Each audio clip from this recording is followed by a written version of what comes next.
The National Weather Service in Louisville, Kentucky has issued a flood warning for the Licking River at Blue Lick Spring until late tonight.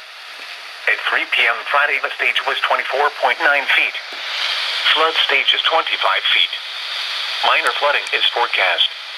The river will rise above flood stage by late this afternoon and continue to rise to near 25.1 feet by this evening.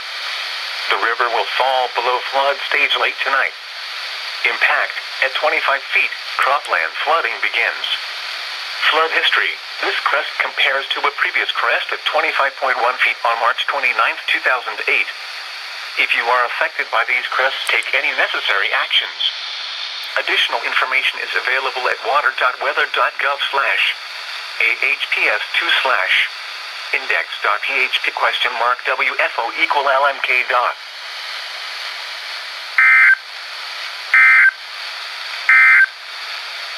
Now looking at